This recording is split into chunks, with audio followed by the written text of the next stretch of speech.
I exist, that is consciousness. And to ask what it means to be, well, that is the oldest question in human history.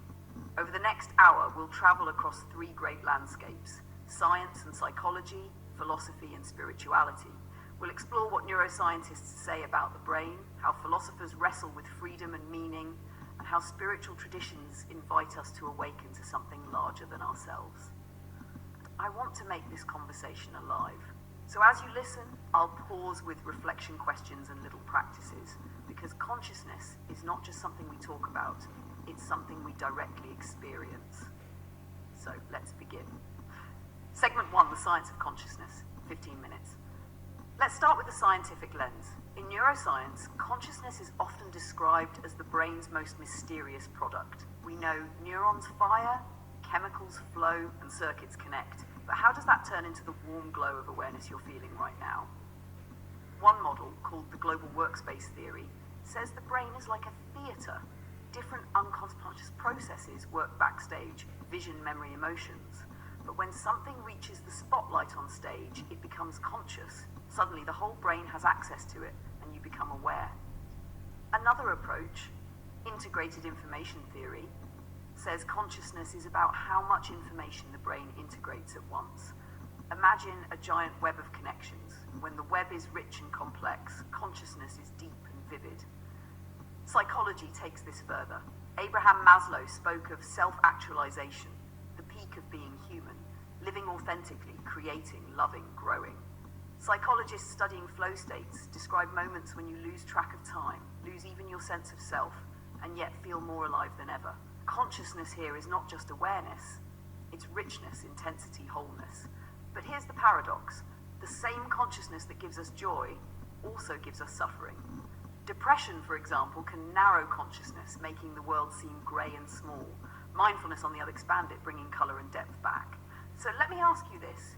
When was the last time you felt fully alive, fully present, not lost in the past or future, but completely here? Hold that memory for a moment. That is the flavour of consciousness at its peak. Segment 2, the philosophical lens, 15 minutes. Now let's shift to philosophy, where the question of being has haunted thinkers for centuries. The existentialists of the 20th century were obsessed with it.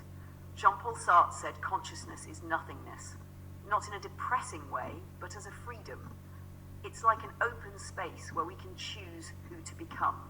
We are condemned to be free, he said, meaning we cannot escape the burden of choosing.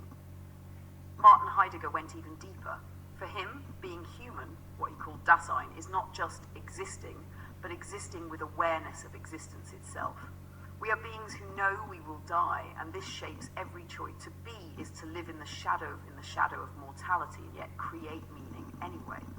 Albert Camus, meanwhile, looked at life and said, the universe is silent.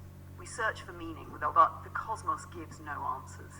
That's absurd, he said, but instead of despairing, he urged us to embrace the absurd, to live fully anyway. Eastern philosophies take a very different route. Buddhism teaches that what we call the self is an illusion. Consciousness is like a stream, always changing, never fixed. To cling to the idea of a solid self causes suffering. Freedom comes from letting go and resting in awareness itself. In Hindu philosophy, especially Advaita Vedanta, consciousness is not something the brain makes. It is the very fabric of reality itself. The Atman, or individual self, is not separate from Brahman, the universal self. To awaken is to realize that you are not just a person, you are the universe experiencing itself. And Taoism? Taoism whispers, don't struggle. To be is to flow with the Tao, the way. Consciousness is not about controlling life, but about harmonizing with it, like a river finding its course. Let's take a moment. If you can, close your eyes, drop the labels, the names, the roles. For just a breath or two, simply exist. Don't do, just be. That's it. That's philosophy made real. Segment 3, the spiritual lens. Now let's step into spirituality. Here, consciousness is seen as more than neurons. It's the soul, the eternal spark, the divine within. Many mystical traditions describe consciousness as eternal.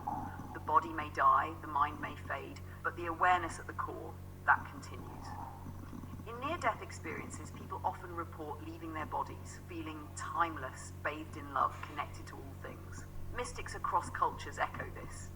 Sufi poet Rumi spoke of dissolving the self into the beloved, losing yourself in divine union. Christian mystics described hearing the still small voice within. Eckhart Tolle in modern times simply calls it presence, the power of now. Here to be is not about striving or proving. It is about awakening. It's about realizing you are not just your thoughts, your body, your story. You are the space in which all of this appears. You are awareness itself. And the beauty is this is not abstract. You can taste it right now. Take a breath. Notice the awareness of breathing. That awareness has been with you since birth, through every change, every story. That awareness is your true being. Segment 4, synthesis and practice, 15 minutes. So what happens when we put all these lenses together? Science tells us consciousness is a function of the brain. Psychology shows us how it shapes our growth. Philosophy confronts us with freedom and mortality. And spirituality whispers that we are eternal awareness itself. Maybe the truth is layered. At the outer level, yes, consciousness is brain-based. At the inner level, it is the mystery of existence and meaning. And at the deepest level, it may be the very ground of reality. So how can we live this? Here are a few practices. Mindfulness meditation, just 5 minutes a day noticing your breath can expand awareness. Journaling, ask who am I and see what answers arise. Creativity, painting, music, writing, these open states of flow. Nature and silence, step outside, sit quietly and let being reveal itself. Consciousness is not just an idea, it's the lived reality of every moment. And to be is not a puzzle to solve, it's a presence to embody. So today we've walked through science, philosophy, and spirituality. We've seen how each offers a piece of the puzzle of consciousness. And maybe, just maybe, the truth is that being conscious is not about finding answers at all. It's about living fully in the mystery. Thank you for joining me in this exploration. If you found this meaningful, share it, reflect on it, and most importantly, practice being present in your own life. Because the greatest gift we have is not just to exist, but to truly be. Until next time, stay awake, stay present, and keep exploring the mystery of being.